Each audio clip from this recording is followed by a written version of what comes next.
Si vous voulez augmenter votre qualité d'écoute, si vous voulez être plus présent pour ce qui compte, si vous voulez améliorer vos méthodes de communication pour être un super ami, un collègue au top ou un conjoint attentionné, regardez cette vidéo.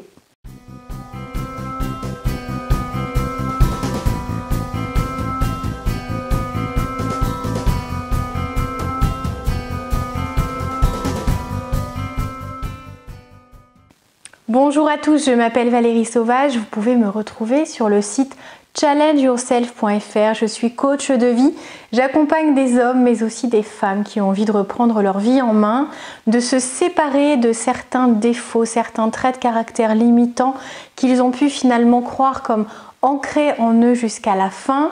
C'est faux. La confiance en soi, ce travail, la timidité, il est possible de s'en séparer tout autant qu'il est possible d'apprendre à mieux communiquer avec les autres. Pour être à l'aise en toutes circonstances, vous saurez en découvrir beaucoup plus sur le site challengeyourself.fr, tant en termes de coaching que je peux vous proposer, mais aussi de formation en présentiel ou en ligne. Les formations en ligne sont très pratiques si on veut faire ses premiers pas vers le changement. Alors aujourd'hui, je voulais vous parler de qualité d'écoute parce que souvent on a l'impression d'être à l'écoute et on nous fait le reproche de pourtant ne pas être disponible, ne pas savoir comprendre quelles sont les attentes, finalement donner des solutions là où l'autre n'attend pas ça et on finit par ne plus savoir comment faire, ne plus savoir quoi dire, quoi faire, comment se comporter. On perd presque en naturel ou en spontanéité alors que les choses sont simples, il faut en revenir aux bases. Reprenons-les ensemble.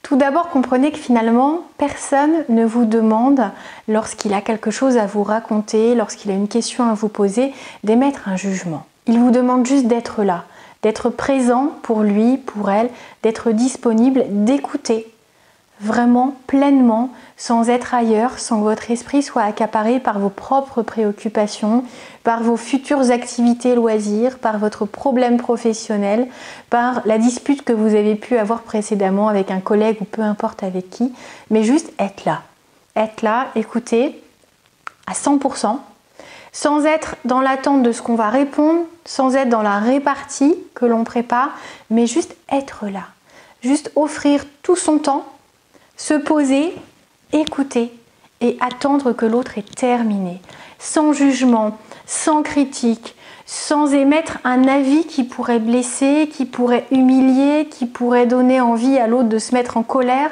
ou de se critiquer en se disant bah voilà, même mon ami à qui j'en parle ou même mon conjoint trouve que je n'ai pas réagi comme il faudrait. Écoutez et puis pondérer les choses.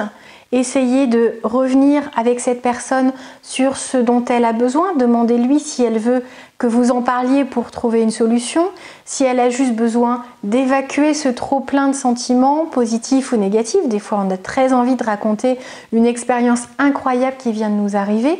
Donc, ne soyez pas là à minimiser les choses, que ce soit des choses embêtantes que la personne ressent en disant mais c'est pas grave, là tu te sens mal, mais ça va passer, tout le monde connaît ça.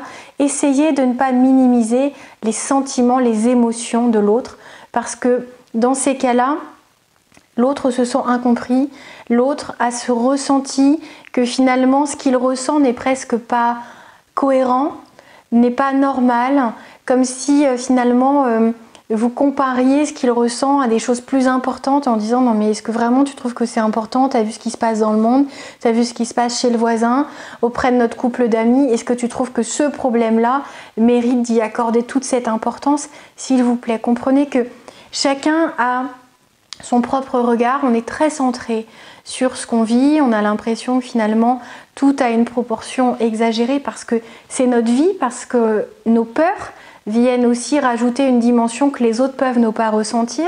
Et donc, si on nous jette ça, ce type de réponse en nous demandant d'être cohérent, d'être factuel, on n'est pas prêt à ça. On n'est pas du tout dans la rationalité. Quand on est dans l'émotion, on donne une dimension complètement folle à certains faits qui n'en valent pas la peine, qui arrivent à se solutionner des fois très facilement sans même qu'on ait besoin d'agir. Mais en tout cas, ce qui fait mal, c'est le jugement. Il vaut même mieux ne pas écouter du tout plutôt qu'écouter et juger. Donc essayez de comprendre que ce qu'attend l'autre, c'est que vous soyez là pour lui en toute bienveillance, en tant qu'ami, en tant que conjoint, en tant que parent, peu importe le rôle que vous avez et la relation qui est entretenue, ce qui compte, c'est d'être là comme le meilleur ami, comme la personne qui saura toujours être à l'écoute, qui saura toujours faire preuve d'empathie, qui ne sera pas là pour minimiser, pour exagérer. Il y en a, c'est le contraire, qui vont, dès qu'on leur raconte quelque chose, se dire oh, mais comment tu vas faire, c'est pas possible. Le but, c'est pas de faire monter le stress de la personne qui est en train déjà de vous dire qu'elle est stressée. N'augmentez pas cette angoisse, ne commencez pas à projeter vos peurs sur ses peurs, parce que sinon c'est comme une boule de neige qui grossit, ça va devenir juste monstrueux en quelques minutes. Et imaginez quand vous allez laisser repartir la personne toute seule chez elle, après l'avoir aidée comme ça à exagérer la situation, comme elle va se sentir mal. Donc quand elle ira mieux, elle se dira peut-être que ça n'est pas à vous qu'il faut en parler, et vous serez surpris que les gens ne vous parlent plus de leurs problèmes si vous avez cette tendance à projeter vos peurs, à exagérer ce qui se passe. Sachez que tout problème a sa solution. Ça peut paraître insoluble de prime abord, vous n'avez peut-être pas vous les clés, les méthodes, mais vous pouvez vous adresser à un professionnel ou à quelqu'un qui a pu vivre la même chose, plutôt que de rester tout seul en se disant non c'est bon, je vais trouver tout seul une solution, personne ne m'aidera, je serai plus fière. Non, arrêtez avec ces bêtises-là. S'il y a vraiment quelque chose d'important qui se joue, allez voir quelqu'un de pertinent, de performant, de qualifié pour vous aider sur la chose plutôt que de chercher à tout gérer tout seul.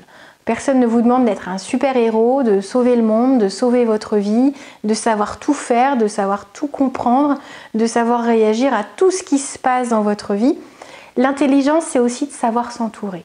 Donc comprenez que ce soit un problème pour vous, que ce soit un problème dont on vous parle, vous n'êtes pas là pour juste rester en vase clos, à essayer de trouver une solution s'il y a un souci. La qualité d'écoute, une fois que vous avez donné votre temps, une fois que vous avez montré que vous étiez véritablement présent, c'est-à-dire que votre esprit était là, que vous n'aviez pas votre main et votre esprit accaparés par votre téléphone, par une autre activité, par un appel que vous prenez alors que l'autre est en train de vous raconter sa séparation. En tout cas, une fois que ça c'est fait, bien sûr si l'autre vous demande une solution, s'il vous dit vraiment aide-moi parce que je ne sais pas par quelle boule prendre, je ne sais pas comment faire, je n'en ai pas les compétences, je n'en ai pas la force, j'ai plus d'énergie, j'ai peur. Vous pouvez essayer de trouver une solution. Et là, vous pouvez vous entourer d'autres personnes. Vous pouvez aussi faire appel à votre potentiel, à vos aptitudes à vous, à essayer de faire en sorte de le régler. Le but, c'est pas d'aller décharger la chose sur quelqu'un d'autre. Mais si vous n'arrivez pas, vous, à le faire, si c'est la demande de l'autre de trouver une solution, sachez vous adresser aux bonnes personnes. La qualité d'écoute, c'est important. L'empathie, c'est quelque chose de très rare. C'est un cadeau très précieux qu'on peut offrir à ceux qui comptent pour nous, qu'on peut s'offrir à soi-même aussi, parce que ce non-jugement, cette qualité d'écoute, on peut aussi se l'accorder à soi-même. C'est-à-dire que quand on a une émotion qui jaillit, qui surgit, il faut savoir se dire « je ne suis pas dans la rationalité, j'ai peur ». Donc la peur prend le pas, des émotions me passent un message, il faut juste que je comprenne ce message, que j'en sorte, que je passe à l'action, que je ne reste pas dans cet état, que je choisisse finalement d'en sortir. J'ai compris, il se passe quelque chose, il faut que j'agisse pour que ça ne reste pas comme ça, ou alors il faut que j'accepte. Il faut par exemple que je fasse mon deuil, il faut que j'accepte cette séparation, il faut que j'accepte d'avoir perdu cette personne. Et une fois que la douleur sera moins forte, je vais sortir de ça. Je ne vais pas finalement passer ma vie à penser à ce que ma vie était avant, à cette relation perdue. Je vais avancer parce qu'il faut que j'avance, parce que c'est vers là qu'il faut tendre, vers le moment présent, vers l'avenir que vous avez envie de construire, vers tous ces instants qui comptent, qu'il ne faut jamais gâcher en étant absent en pensée, en étant absent vraiment physiquement parlant, parce qu'on est trop au loisir, parce qu'on est trop au travail, parce qu'on est trop avec certaines personnes en négligeant d'autres. Donc faites attention, la disponibilité, c'est un cadeau pour l'autre, c'est un cadeau pour soi, c'est quelque chose qu'on oublie trop souvent de donner ou de s'offrir. Faites attention à vous, prenez soin de vous, Si vous avez envie que je vous accompagne dans le cheminement dans lequel vous êtes en ce moment, si vous avez besoin de changer de vie, d'accepter une phase, une étape compliquée dans votre existence, contactez-moi, vous avez mes coordonnées sur le site challengeyourself.fr. Également, abonnez-vous à cette chaîne, ça vous fera du bien. C'est gratuit, il suffit d'appuyer sur le petit bouton s'abonner et mettez-moi un like si vous avez aimé cette vidéo. À très bientôt. Le like, c'est ça, le petit pouce levé. Belle journée. Profitez de vous, prenez soin de vous et prenez soin de vos relations. À bientôt, au revoir.